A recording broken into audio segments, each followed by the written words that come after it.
মাত্র 2 মাস আগে 1,35,00,000 টাকা বরাদ্দে তৈরি হয়েছিল বাঁধ, কিন্তু বুধবার ভোরে ফুলহরের প্রবল জলের তোড়ে সেই বাঁধ ভেঙে পড়তেই আতঙ্ক ছড়ালো মালদার মানিকচক ব্লকের ভূতনির দক্ষিণ চণ্ডীপুর এলাকায়। হু হু করে জল ঢুকে পড়ছে সংরক্ষিত এলাকায়।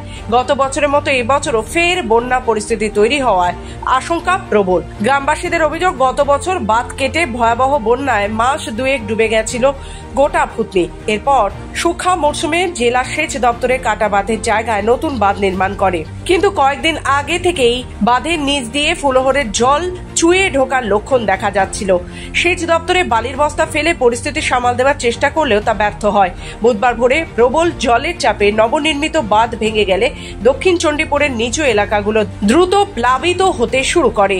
আশঙ্কা, এই জল উত্তর চণ্ডীপুর ও হীরানন্দপুর গ্রাম পঞ্চায়েত এলাকা পর্যন্ত ছড়িয়ে পড়তে পারে।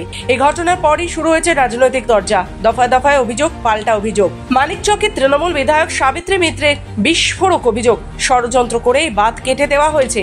তার অভিযোগের তীর সিপিএম ও বিজেপির দিকে। পাল্টা এলাকায় সিপিআইএম নেতা দেবজ্যোতি সিনহার দাবি, এই পরিস্থিতির জন্য দায়ী সাবিত্রী মিত্র নিজেই। কাটা বাঁধটা যেভাবে কাজ করা হয়েছিল, তারপর তাতে করে ওইটা ভাঙার কথা নয়। আমরা পরে বালির বস্তা দিয়ে বাঁধটাকে আটকেছিলাম। বালির বস্তা দিয়ে আটকাবার পর রাত্রি 4টার দিকে কেউ বা কারা কিছু লোক, এটা কংগ্রেস এবং সিপিএম এবং বিজেপিরা, সিপিএম বিজেপির লোকরা রাজনৈতিক ফায়দা তোলার জন্য ওখান থেকে সমস্ত রকমের 2-3টা বস্তা সরিয়ে লিকেজ করে দিল। লিকেজ থেকে জল ঢুকতে ঢুকতে তারপর ওয়াশ আউট হয়ে গেল। তো এইভাবে মানুষকে ভূতনির লোককে ডুবিয়ে দিয়ে এরা রাজনৈতিক ফায়দা লুটাটা ঠিক হয়নি। একজুটিয়াকে দোষারোপ করছে, একজুটিয়ার কোনো দোষ নেই। এর কাজ একজন ইঞ্জিনিয়ার হিসেবে যা যা করা দরকার সেভাবেই কাজটা হয়েছে। এর কোনো রকমভাবে কোনো কিছু হয়নি।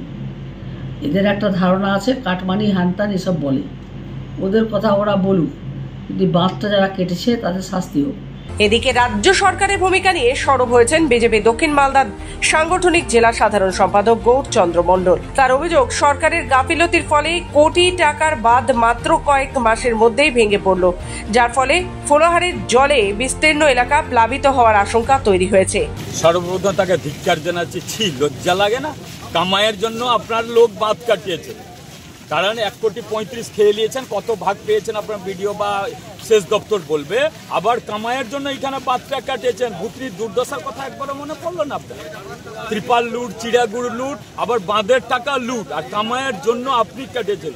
বিজেপি অত নোংরামি কাজ করে না, বিজেপি অত নিচে নামে। বিজেপি সাধারণ মানুষের সাথে আছে, আপদে আছে। আর এই গৌর মন্ডল ভূতনির জন্য জান দেয় ভূতনিবাসী হিসেবে। আপনাকে লজ্জা লাগে না যে এত বড় মিথ্যা একটা অপপ্রচার, যে আজকে বিজেপি ভূতনি বাঁধ কাটিয়েছে নিজের রাজনৈতিক স্বার্থে? আপনি আপনার রাজনৈতিক স্বার্থে তো নয়, আপনি প্রশাসনকে কাজে লাগিয়ে আপনি নিজের ভোট পাওয়ার জন্য এবং কামাইয়ের জন্য এই বাঁধটাকে কাটিয়েছেন। ভূতনি, যেখানে প্রায় 1.5 লক্ষ মানুষ বসবাস করেন, আমাদের যা আশঙ্কা ছিল অনেক আগে থেকেই সিপিআইএম আমরা বলে আসছিলাম যে যেভাবে দক্ষিণ চণ্ডীপুরে 1,35,00,000 টাকা দিয়ে কালভার্টের কাজ করা হচ্ছে, ফুলহর নদীর জলে এই কালভার্ট টিকবে না। তাই হলো আজ সকালে সেই দক্ষিণ চণ্ডীপুরের কালভার্ট, যেটা গতবার কাটা বাঁধ নামে পরিচিত, এবং উল্টো দিকে হচ্ছে হীরানন্দপুরে গঙ্গা নদী। গতবার গঙ্গা নদীর কাটা বাঁধের অংশ দিয়ে জল ঢুকে দক্ষিণ চণ্ডীপুরে জনগণ তখন এই বাঁধটাকে কেটে দিয়ে জলটাকে বের করেছিল। কিন্তু সরকার থেকে, তৃণমূল সরকারের থেকে যে বাঁধটা কালভার্ট দিয়ে তৈরি করা হলো, কাটা বাঁধটা দক্ষিণ চণ্ডীপুরে, সেটা আজকে ভেঙে গেল। হু করে জল ঢুকছে, কোনো সুযোগ নাই। ভূতনির মানুষের 1.5 লক্ষ মানুষকে আবার বন্যায় ডুবালো মানিকচকের বিধায়ক সাবিত্রী মিত্র। মালদা থেকে মাধব কুমার মণ্ডলের রিপোর্ট, খবর বাংলা।